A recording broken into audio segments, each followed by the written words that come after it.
get my 6.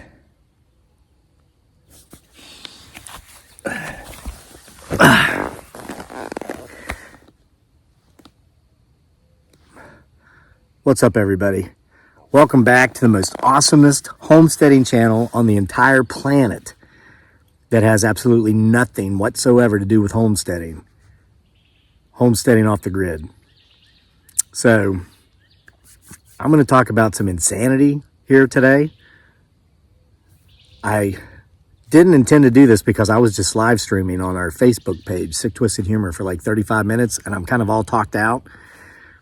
But just before that video ended, I clearly heard something walking around in the woods behind me, and I heard a loud howl, some sort of scream coming out of the woods. And you know how him, her, it, or they love to stay back there just saying, you know, and creep around. And when they think I'm done with the video, let themselves be known. So I'm thinking maybe they stopped, or they think I stopped since I did stop the live stream, and maybe they'll come around some. So you watch for them, huh? But what I was talking about there, what I'm going to talk about here is something that it's a certain type of insanity that I see within our society here in the U.S. And I would venture to say it's probably common in most Western societies. You don't really see it in Eastern cultures. And this is where folks will overextend themselves, take on too many responsibilities and obligations, because especially in American culture, we have this mindset that if we're not overdoing it, if we're not overworking or over obligating ourselves, then we're just lazy. We're just some couch potato deadbeat. And so that's part of it. And there's this attitude associated with the things that we do. They kind of tie in together here, and I want to talk about it because, let me tell you, I see it doing damage to people. And as someone who coaches youth sports, football and basketball, and I've done this for 25 years, I've seen the very negative effects this has on young people. So I'll start with a story. You guys know I'm a storyteller. So about a year or so ago, I took my truck to have cleaned at this place where they actually wash it by hand. They do it inside and out. It takes them a couple of hours.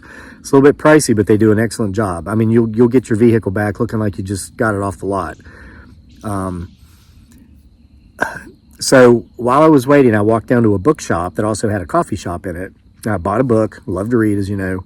And whenever I got a coffee, I was sitting there reading the book.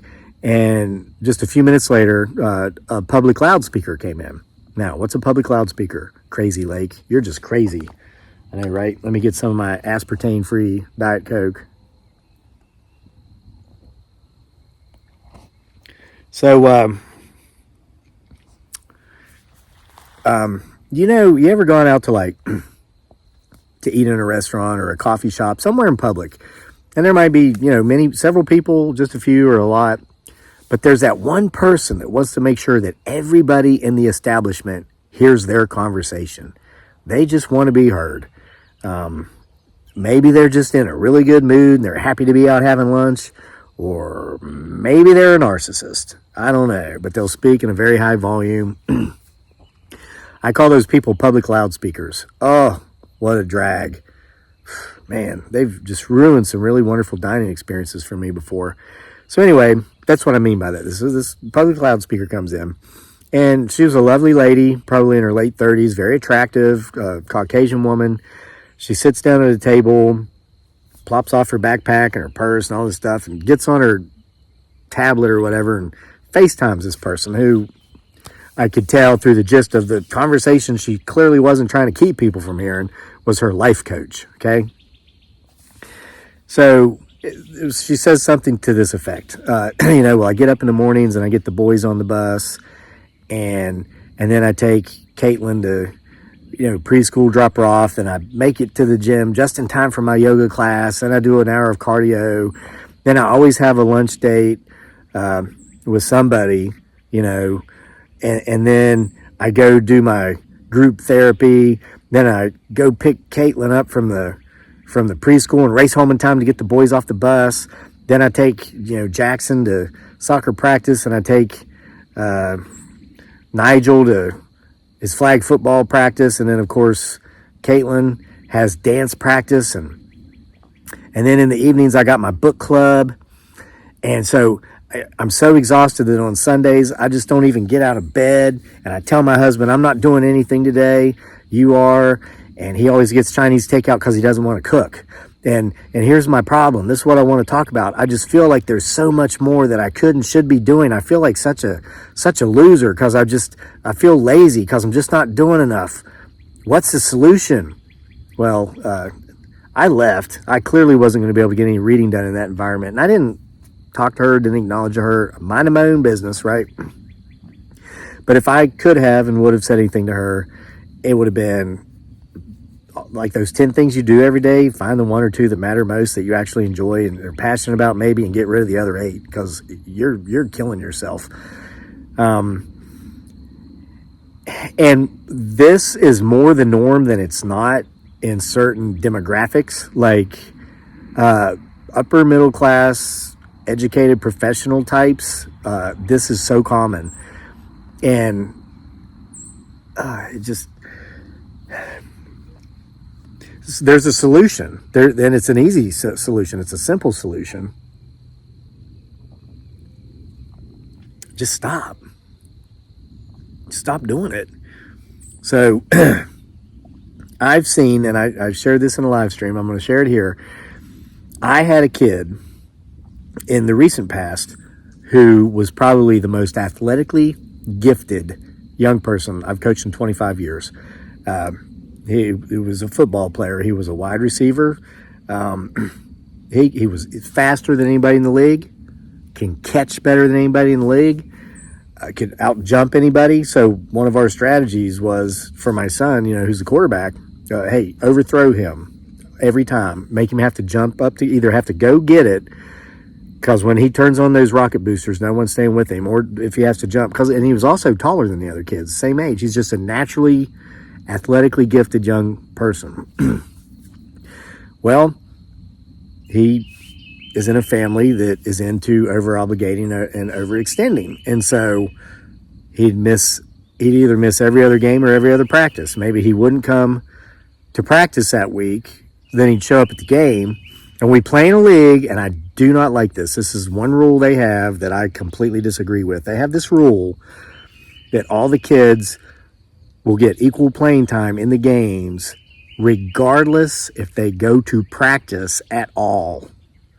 Now, do I believe in equal playing time in the games? Yes. But for somebody that never even comes to practice, no. Why? Is it because I'm mean and I want to punish them for not coming to practice? No. Because you're setting that kid up for failure in adulthood, because that's not how the real world works. If you don't go to work, you don't get your paycheck on payday. That's just how it goes.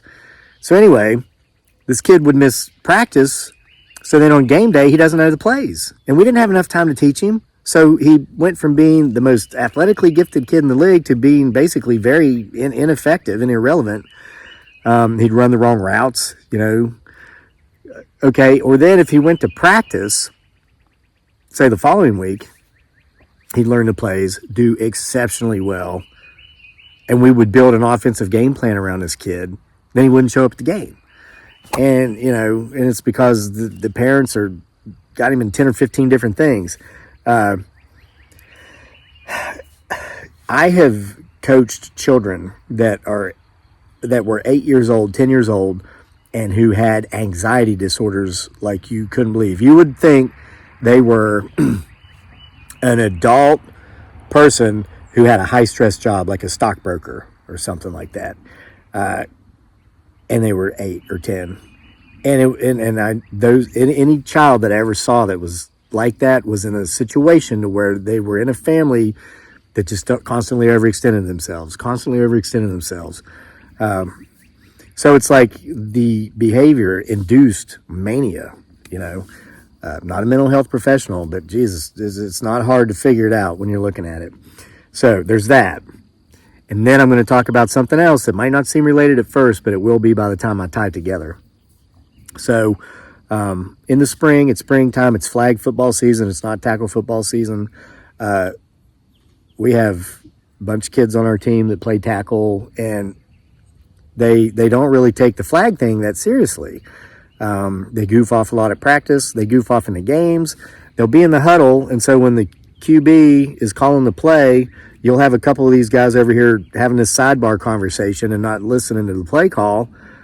So then when they're going to the line to execute the play, they don't even know what the play is. And they're like, wait, what do I do? What's the play? It causes delay of game, a penalty, the plays aren't executed properly. And I've talked to these kids about this.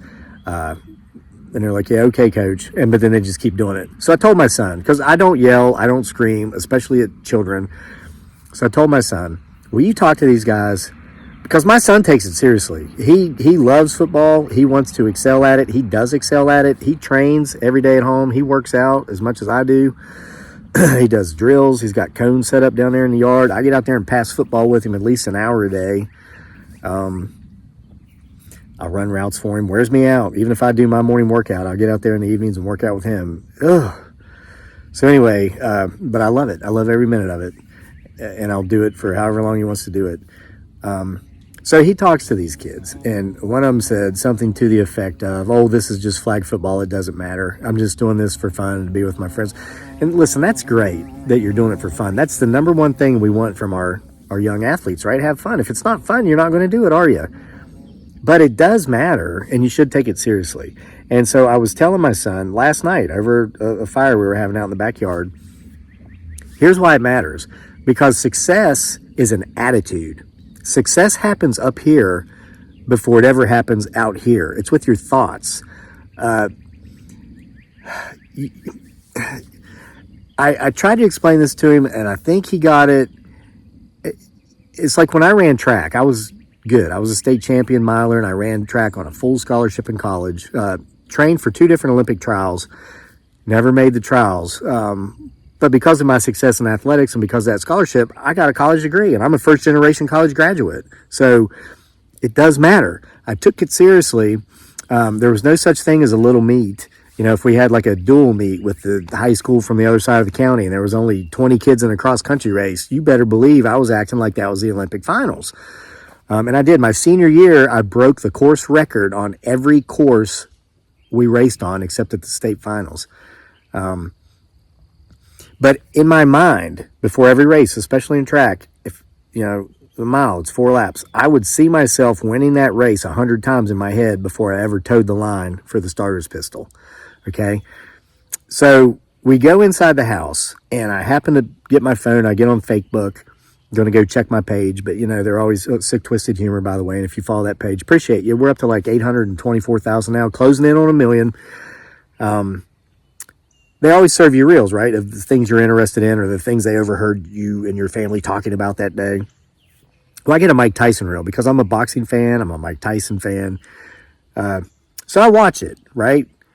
And it's from like the late 80s, early 90s. He was still the heavyweight champion of the world for his first time. You know, then he left boxing, had to go to prison for a few years, and then he came back. He won his championship back, but then, of course, lost it to, was it Lennox Lewis? Or no, Evander Holyfield, one of the two. I know Evander Holyfield beat him twice, but I can't remember which one took the title from him. But it's that, you know, I'm older now, and like all those things that they said would happen to you when you get older are happening to me. And I'm like, oh my God, they were right. You know what you were right about, old people? Getting up at 6 a.m., doing any sort of gardening, taking afternoon naps, reading a bit in the evening, and going to bed at 9 p.m. actually feels good. You were right all along. Okay, so, but I watched this thing. Mike Tyson was being interviewed, and the interviewer said, Mike, did you ever think when you were a child that you would grow up and be great? And he said, yeah, I knew I would. And the guy laughs. He goes, really? When did it occur you were going to be great? And he says, when I was 14 years old, I knew I was going to be the greatest. I knew I was going to be a champion. And the guy said, why? Because you were beating up everybody in the streets and winning every fight in the match, so you knew you had the skills, and because of these skills, you're going to be great. And he goes, no. He says, it has nothing to do with my skills. I knew I was going to be great because of my mindset and my attitude. He said, by the time I was 14, I had gotten to the point to where everything I did with excellence. I pursued excellence in any activity I participated in. Whether it was in the boxing ring, whether if it was the road work in the morning, which is what boxers call their runs, weights in the gym. activities away from sports, away from, he kind of grew up in a boys' home. So, people, I don't think they relate. They hear Mike Tyson, they don't think, smart guy or good academic guy. He actually is very intelligent, as I think we all know now, and he applied himself to academics. By the time he was 14, he'd finally come around to where anything he was going to do, he was going to do it to the best of his capability. And he looked around and he saw that like no one else was like that, and that's when he knew he was going to be great. So I shared that with my son last night, and I said, so that's why, yeah, flag football does matter. Let's say you want to perform well in tackle, you want to pursue tackle and be good at tackle. The skill sets are very similar. You're not wearing the pads and the helmets, and you're not trucking into each other and trying to knock the guy out or whatever. But the routes, catching, the throwing, the running, there's always an opportunity to pick up a new skill. There's always an opportunity to get better at a skill you already possess. So to come into it with the attitude of, oh, well, this doesn't really matter, so I'm not even going to try. Why are you even there? That's not the mindset of someone who is going to become great. It all matters. And I know, listen, I'm not trying to make, some of the young people I've coached watch my videos. I know they do. I hope you're taking this to heart. And I don't think this particular student athlete that made this comment, I don't think he even knows I do this. But if you're going to take the time to do it, why not take the time to do it well? If you're out there on that practice field for an hour and a half, why not be out there giving it all you've got for an hour and a half? Now, our games are short. They're two 15-minute halves or 16-minute halves with like a 2 or 3 minute halftime, because they've got so many teams. It takes all day. They're out there playing football games. Why not it's like a 35-minute game. Why not, if you're going to be out there for 35 minutes, why not be out there pursuing excellence, doing what you're doing to the best of your ability, right? That's the attitude Mike Tyson had, and he became great. So he's going to knock Jake Paul out this summer. I hope that fight's not scripted. My prediction, I know he's 57. You ought to watch him train. He's put stuff online every day. Hey, he's Mike Tyson. Could you imagine getting punched in the face by that guy? If it's not scripted, I think it's a first-round knockout for Mike Tyson.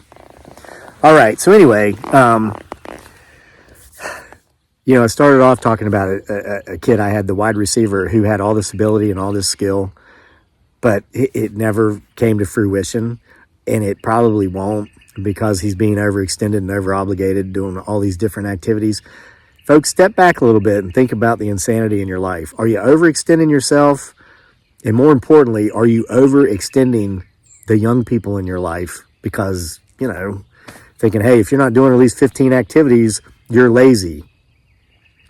Had Mike Tyson boxed, played basketball, football, sung in a church choir, been in an art group, been in a book club, and took Wheels on Meals, delivered food to the older people, I don't think we'd know who he is. I don't think we'd know who he is today, because he would have been too overextended to pursue his passion and focus on being great at the one thing that he was passionate about and the thing that he did best. So just keep that in mind. All right, so I hope you guys all got something out of this. I guess him, her, it, or they chose not to come out and make an appearance this evening. Or did they? If you saw anything back there, timestamp it. Thanks for being here at the most awesomest homesteading channel on the entire planet that has absolutely nothing to do with homesteading off the grid. Follow us over there on Facebook at Sick Twisted Humor, and I'll see you next time for more. Go out there and pursue your passion and do it with intent. Be great.